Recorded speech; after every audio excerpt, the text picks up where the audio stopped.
Hello, marketology group and marketologists.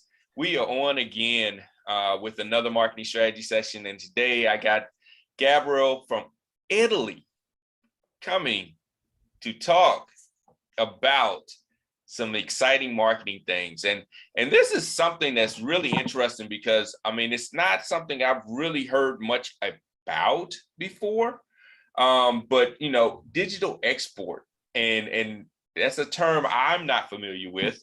And I'm very excited to learn more. Thanks for coming on the show. Thank you, Jeff. Thank you for having me. Hello, everybody. Well, digital export actually is a term we use in Italy. I don't know if it makes sense in English, actually, but it's about using digital strategies to approach international markets. So this is the long version of it. Okay. Well, we came up with this strategy 9 years ago, so way before COVID-19, because in Italy, we have a lot of small and medium enterprises. They are the 92% of the companies in Italy. So we do have big companies, but the most of them are small and medium enterprises. And they aim to export, so to sell abroad. Usually they are B2B companies, so they sell to other companies, especially importers, distributors, or retailers in each country. And when we built our company, this was exactly 10 years ago, we thought that digital could help in the internationalization processes of these small and medium enterprises. So we tried to use social media, especially at that time, to help companies to communicate to those specific countries. So the problem with communicating abroad is that usually, especially in Italy, companies use English to communicate everywhere. Actually, everywhere, the world speak a lot of different languages. And we discovered that it's not only about the languages, it's about the culture. Each country, or even inside each country, there are different cultures. So how do you use social media to communicate in different countries to different cultures to get a business goal, to reach a business goal, which is usually get leads from that market? So we discovered that the content is king, as we already know, and we started to apply a localized content, so written by local copywriters. So if a company from Italy wants to approach the Polish market, for example, we have Polish copywriters. They write the content specifically for that country, and we reach the goal. So actually, with these strategies, companies usually get from 3 to 30. I know it's a wide number, but from 3 to 30 contacts each quarter. And they are contacts of lead saying, okay, I know what you are selling, I'm interested in, let's talk about it. So it's a strategy, a set of strategy that works. And actually, in these 9 years, we are leading the way, at least in Italy, about this kind of strategies. And there were several changes, of course, also because social media, they transformed themselves from social to media. So now social media are more similar to a television than a social environment, at least if you are a company. So you need to pay so that your content is seen, because if you just go with organic content, only your small community will see it. If you go with advertising, of course, you can reach a bigger audience. So now we are more focused on advertising, which is our social advertising or search engine advertising. But still we are getting the results. And of course, with the pandemic, everyone wanted to better understand these kind of strategies, because there are no exhibitions, at least in Italy. They are starting again now in these days. So we had 1.5 years without exhibitions. So B2B companies needed to find another way to get in touch with their leads. Okay. So this is a little bit more than just having something translated, like it's written and then you use a translator to translate to different languages. So you actually have staffed people out of different countries, depending on the client's target market, to actually create the content in their language and their culture. So it makes sense. So that's the approach that you're taking. Okay. So what if they Yes, have like several different, like for instance, they're in the, let's say the Italian market, they're in the French market, they're in the English market. This is a company that's trying to get a little bit more abroad. Do you source for each and every demographic, or do you kind of have them focus on one first and then migrate to another after that one has started to show some success? well, that depends on the plans of the company and the budget, because the dark side of the strategy is that you need budget for each country. But Okay. let me make an example to better understand what the difference between translation and localization of the content. So let's Okay. take coffee, for example. Well, for you, I guess coffee, it's like something like that, big. Yes. For me, is this one. So Really? yeah, so this is Italian coffee. Well, okay, of course, this is a small paper cup, but anyway, Wow. That's just a taste. it's a different, it's a very different kind of coffee. So if I go, if I am a coffee roaster, for example, and I want to sell my coffee to the US, for example, I use the correct translation of the word, which is in Italian is caffè, in English is coffee, of course. If I want to go to Poland, I use kava, which is the correct translation. Okay. But in the US, you drink a different kind of coffee. In Poland, you drink a different kind of coffee. In Turkey, another kind of coffee. So Wow. if I use the correct translation of café in those languages, I reach people who want to drink coffee, but not the Italian way of coffee. So I need to adapt my communication to that country, to that culture. And so this is not more a coffee, it's an espresso coffee. So I use a different word Yeah. for the same product. That is a great example, because also for quantity wise, because if we're selling like the coffee and you're talking about here a pound of coffee, we're thinking, okay, a pound of coffee will last X amount of days, because we have larger cups, we brew it differently, so forth and so on. But in another area, that might not make any sense. They might say, well, I don't need that much coffee at one purchase. That's really interesting. I get a lesson Yeah. in coffee. Well, actually, I was in New York a few years ago, and I was at breakfast. Actually, it was a networking breakfast, and of course, as Italian, we used to drink a lot of coffee, but espresso coffee, which is much stronger. So at that breakfast, I was drinking like 7 cups of American coffee, and people looking at me like, "What are you doing?" But for me, it's like water. So like tea. It's very Italian coffee. It's stronger. Yes. And this applies to every kind of product in every kind of sector in any country. So it's Okay. not only about consumer products, because of course coffee it's better understandable, right? It works with water pumps, with irrigation systems, with implants.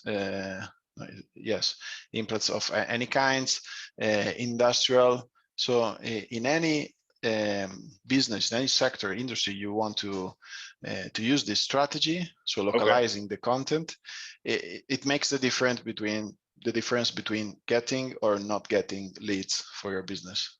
Yeah, that makes sense. Now, do you start with I guess you would say with the goal in mind, like if this is the actual revenue goal we want to hit or the target audience we want to hit, and we are either already touching that market, so we kind of know what our numbers will look like, or B, we are very new to this market, we don't know anything about the market, but we want to enter the market. How do you, when you're talking with your clients and coaching them, how do you usually have them get into the right frame of mind with the right expectations? Well, actually, I use the Visual Communication Planner, which is the framework you know about. Actually, it's a free framework for digital strategy. It has already been downloaded by over 36,000 of professionals around the world, so it's very known. And there is a book I'm going to publish, I hope this year. And the news is that the foreword is written by Philip Kotler. Okay. So it will be a book explaining this framework, which basically puts the basis of how to define digital strategy. And how you just said, it starts from the goal. So part of my job is basically a consultancy. So I help the client understand what is the right goal, the correct goal for the digital strategy. Also, because usually, I don't know in your market, but in Italy, when companies think about digital strategy and goals for digital strategy, they think about getting new followers or getting more likes or more comments or more shares. That is not a business goal, right? So if you're talking about B2B companies, a business goal is getting lead for that specific industry in that specific country. So the first step is setting your goal. And then it's setting the KPIs, because you need to understand if your strategy is working or not. So the Visual Communication Planner helps companies or professionals, marketing professionals, to guide their clients to understand how digital strategy is made, basically. Yeah, I love how you said that. I mean, really, that is one of the challenges I've seen with a lot of businesses. First of all, they don't have the goal already set in mind. They just like, I want this market because I've heard a trend that is a good market. So there's no real goals or expectations. And the second part that you stated, which was very important, is setting those KPIs. They don't set up how to measure success. So you don't really know if you hit the mark or not. And if you're measuring it by vanity metrics like followers and likes and shares, it makes you feel good. But at the end of the day, business-wise, you're not really meeting the real goal. It just makes you feel good and the numbers look good, or maybe they don't look good. But the thing is, like you said, you're setting, this is what we're trying to hit. Here's how we measure it. And that's up front, not while it's in progress. Now we have to say, well, we have 100,000 likes. How many of them converted? Well, I don't know. We haven't set up how to measure a conversion. Exactly. Like what we just talked about with Twitch. It's like, how is Twitch converting? Well, Twitch really doesn't have a pixel. So it's kind of hard to say, unless you're just doing Twitch and nothing else, how well Twitch did for you. So yeah, that's very important. I'm glad you mentioned that. And actually, social media, or anyway, the internet in general, is becoming a big advertising space.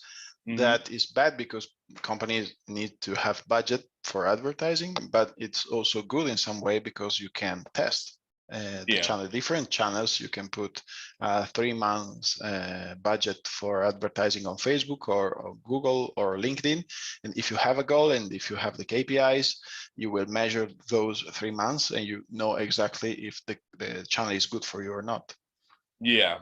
And then with the way you approach it, you also segment it by the location that you're targeting. So you'll say, okay, we're going to do some Facebook ads for 3 months. We'll take a quarter and do Facebook ads, but you want to hit the Poland market and you want to hit the Italian market. Okay, so we're going to split test that and see how it performs. And yeah, so that adds another layer on top of it to say, well, Facebook may work in, let's say, the Italian market, but for the Polish market, it doesn't really do anything. And so that might not be the platform to leverage.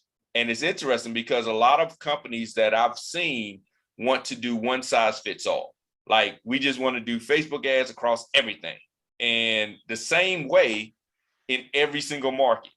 So it's the same, pretty much the same ad, just let's just run it across the world globally. And with that, what you're saying is that approach may not work as well, being the different cultures, the different, language barriers, those type of things. Just because you have a translator tool, switch it in grammatical translation, you're missing the context. Exactly. And so if we go back to the coffee example, in Italy, everyone knows what espresso coffee is. So for a coffee roaster, the main target are bars. Our bars are for breakfast and for a coffee break. Oh, okay. So more than an afternoon or an evening parties. So bars are for breakfast early in the morning or coffee after Wow. lunch. So we have pubs for alcohol, for example. So bartenders know what a coffee espresso coffee is, what a cappuccino is. There are several recipes we do. Okay. So the company, a coffee roaster approaching an Italian potential customer, they do not communicate a lot of stuff because it's in our culture. So we know this kind of coffee.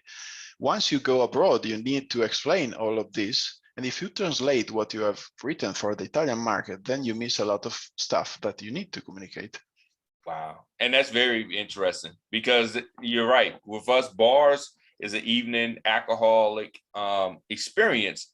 And we wouldn't even think to address a bartender with, with a coffee idea. An espresso for us is more like a shot of espresso poured into that big cup of coffee. So it's not the same. So yeah, that would make a huge difference if we were marketing it the way we understand bars and the way we understand coffees in other areas, other cultures. We would miss the boat completely. Exactly. And this, again, it's true for any kind of business. So not only for B2C, but also for B2B companies. How much research do you usually set as far as expectation wise? I mean, do you do like, look, the first month we need to research the market and then we can get started with the plan? Or is it something that you kind of research as you go? I know with marketing it's test and retry, but setting that expectation is so huge. So how much research lead time do you usually have allotted into your plan? Well, we can split into that research. So there is a business research. So the company needs to understand what's the business target in that country. Okay. And we do not do that. So we pretend the company already has done that, or we have partners, friends who do the stuff. So the company knows exactly, for example, again, the coffee roaster, they know that in Italy they sell to bars, so retailers, and they need in Poland to sell to distributors, for example, or in Russia, they need importers. So they need to do that already. So they should have already that research. Then, and this is actually today a small part, we research only for the platform.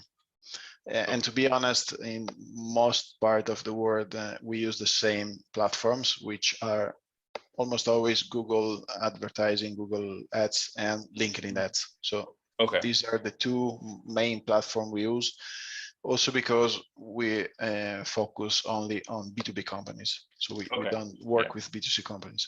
Of course, if you work with B2C companies or B2M companies, so those communicating to the mass, of course, you need to understand and research for more specific channels, for example, Pinterest or Instagram or TikTok in some cases.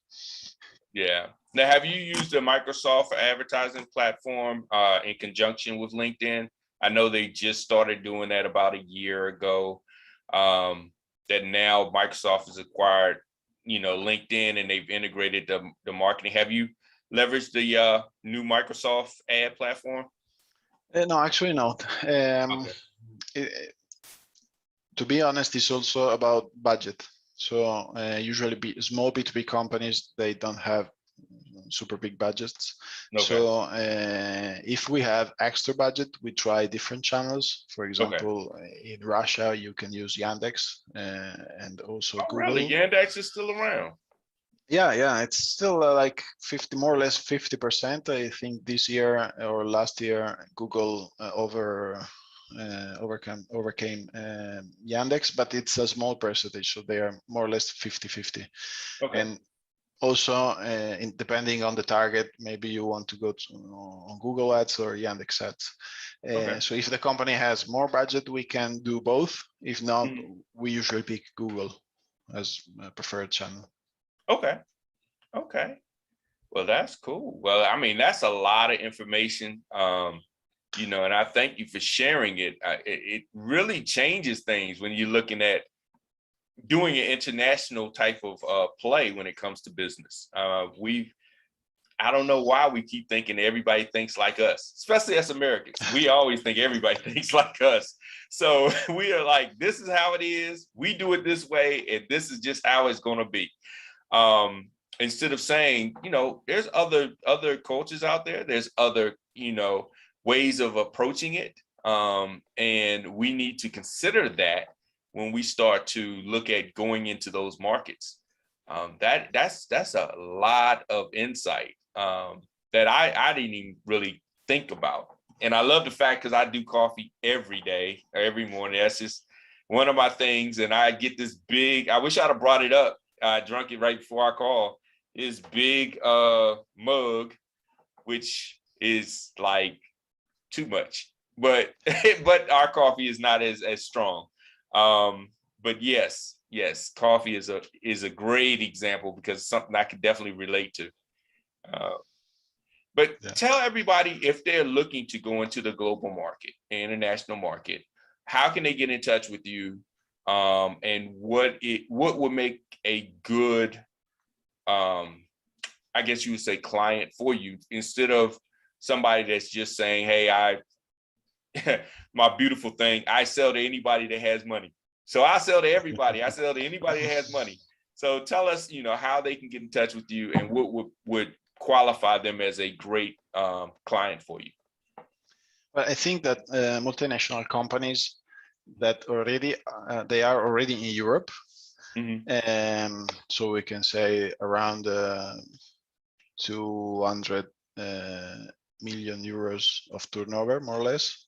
Okay. So big, not super big companies, but big enough to approach the European market. But also my target is more about their set of mind, their mindset instead of their turnover, which is they are not approaching the European market as a market because there is not such a thing as an European market. There is the Italian market, there is the Spanish market, the German market, the French market.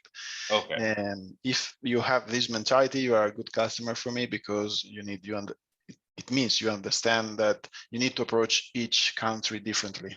Okay. Which is, I think, for US companies, maybe it's a problem because, United States are very different from each other's, especially from the North and the South or East and West. There are very much differences in culturally meaning, but you all speak English.